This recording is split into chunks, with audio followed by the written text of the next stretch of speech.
While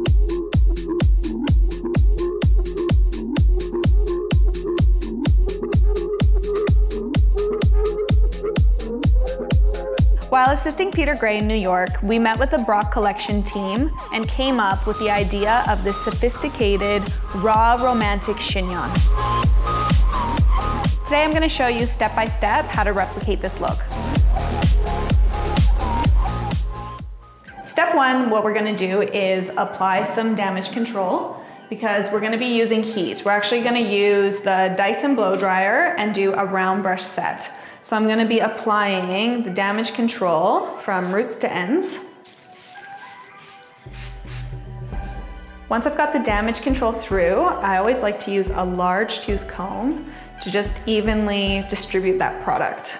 Now that that's been combed through, I'm going to use some volumizing tonic, and this is going to help really set in the volume of the round brush. So again, roots to ends, layering on top. And then again, combing that through.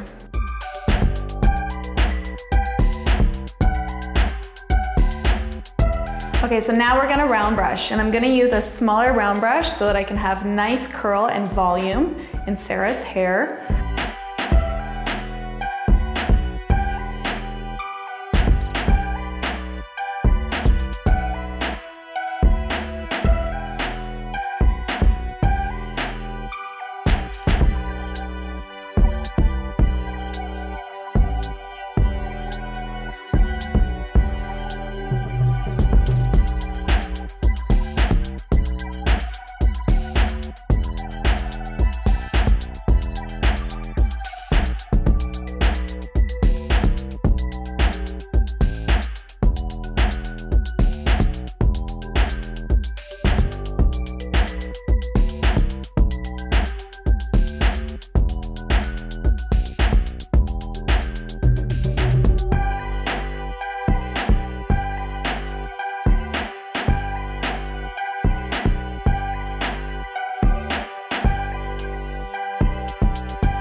I'm gonna spray air control hairspray from the front, and what this will do is it'll just leave the body that the round brush came into the hair with. And by facing my model Sarah, it's going to push the hair back in the direction I want.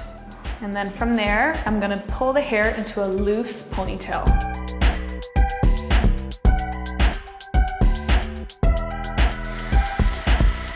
And then we're gonna very loosely create a nice, full, big bun at the back. And then just with the front hairline, smoothing any little pieces with a little bit of hairspray and a finishing brush.